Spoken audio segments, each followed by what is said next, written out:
Welcome to the Lynn Lineup, a show highlighting upcoming events happening in the Lynn community. Today we're here to talk about the 38th annual Walk for My Brother's Table happening on Sunday, October 27th. Registration is at 1 o'clock. The walk starts at 1:30 and it all starts and ends at the Church of the Holy Name in Swampscott. And I'm joined by Dianne from My Brother's Table. Thanks for joining me today. Thanks. So for those that aren't exactly familiar, what exactly is My Brother's Table? And it is important to note, as we were talking before, My Brother's Table is not the shelter. They do operate out of the same building, but there are two separate entities. So what does My Brother's Table do? So we're located in the Multi-Service Center, which is in Lynn on Willow Street, Liberty, and Washington. And in that building, on the ground level, is the Lynn Shelter Association, where it's an adult shelter. We're on the first floor, and we're a soup kitchen. So a lot of people are like, you know, is soup kitchen the only word for it? But we're like a free cafeteria. People can come in and get meals, lunch and dinner, Monday through Friday. And Saturday and Sunday, we do a midday meal and a take-home breakfast. So it's 2 meals a day, 365 days a year. And we're open no matter what. It doesn't matter the weather, it doesn't matter if it's holiday, we are always open. And we were talking before, you guys don't get any government assistance for this. So everything is through private and corporate donations and fundraising efforts. So if people want to volunteer or donate their time at My Brother's Table, what is the best way to do that? There on our website, there's a portal where you can just put in your volunteer information and we'll get back to you and schedule you to volunteer. You can also just call the office during business hours, and we actually still have paper calendars where we write in pencil people's names and keep track of who's going to be there. But we use volunteers every single day, 365 days a year, to help us serve the meals. You're right, we don't get government money. The primary reason for that is we have a mission of hospitality, so that means we'll serve anybody who comes to us, no matter why they're there, who they are. And a lot of times when you get government money, you have to ask people, like, how much money do you make? Who are you? Why are you here? Yeah, so it's keeping a little bit more private for people that don't necessarily want all their info out there. Right. And I say to people, like, if you have someone over to dinner at your house, you're not going to be like, how much money do you make? Do you have any kids? Or do you have a disability? What is it? Like, you would never do that. Yeah, that would make for a very awkward table. Right. So we try to, like, as much as possible, try to be like having someone come to our house for dinner. How would we treat that person? And just a couple of other little quick things as we were talking before. You said that you guys are on track to serve a little under 200,000 meals this year, which is insane. Yeah, you guys do a lot, and it's the largest soup kitchen on the North Shore, and you're also mostly volunteer based. There's not many people in the kitchen or anything like that. Right. We have in-house, we have 2.5 staff, and then we have a chef and a custodian that are sort of contract labor.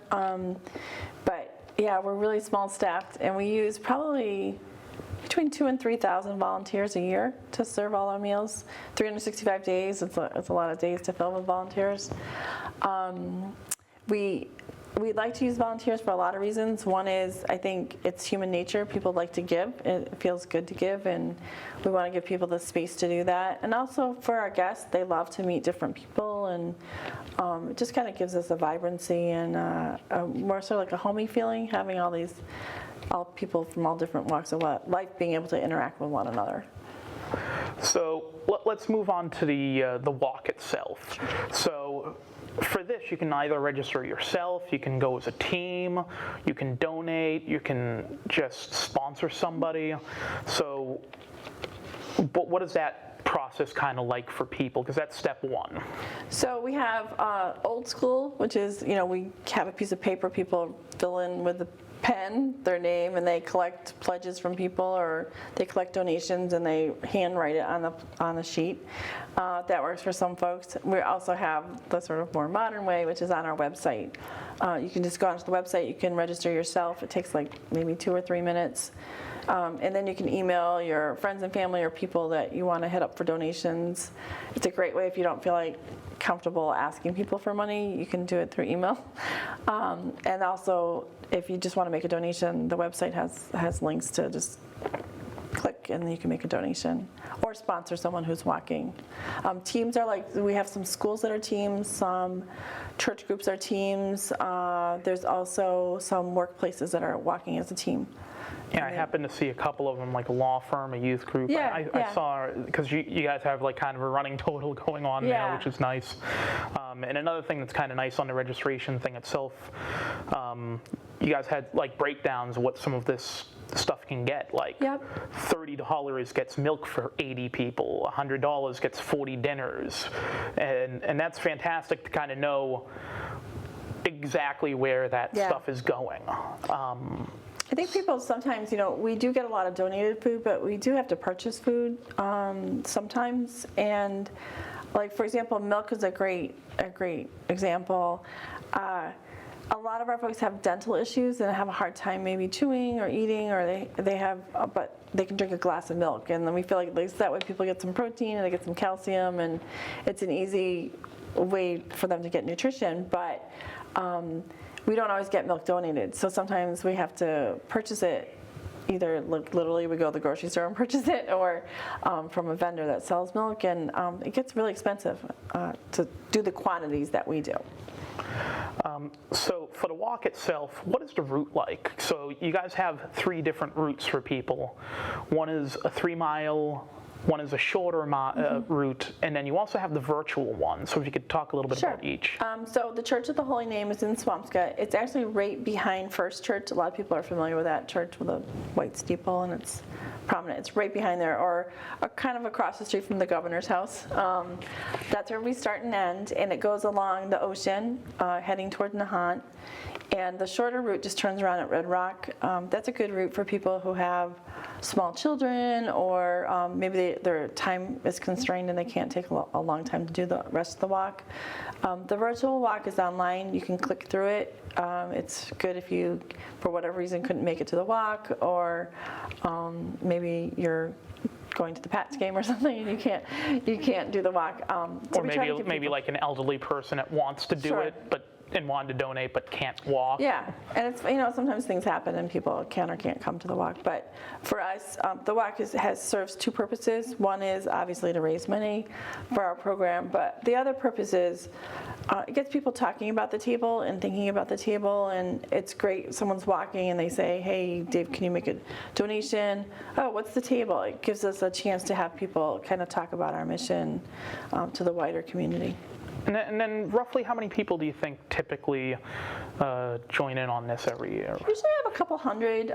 It can go a little bit more, or if the weather's really, really horrible, physically a little bit less. But the great thing about the online fundraising is that people don't actually need to come and bring an envelope full of $1 bills or whatever. It makes it a little easier for if the weather's not so hot that day. And then for the walkers, is there anything at the start and finish line at the church for them? Yeah, so we're the table, so we believe in feeding people probably way too much food. I know we will have way too much food.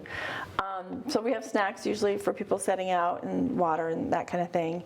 And then when they come back, we have pizza, and then the local McDonald's, Steve Rima, donates gift cards for people to go get something at McDonald's if they're hungry after they've had some pizza and whatnot. All right, so we only got about a minute left. Anything else you'd like to add? Let people know how they could register, that sort of thing. Yeah, so our website, I know you're going to put it up on your, so our website's really the easiest place, but you can always call. We have real people there that answer the phones. It's not a voicemail system. So if you have any questions about it, you can call the office. Typically during business hours is best. But there's also email contact information on our website if people want to do that as well. All right. Thanks again for joining me today. Thanks for having me. So again, this is for the 38th Annual Walk for My Brother's Table, happening on Sunday, October 27th.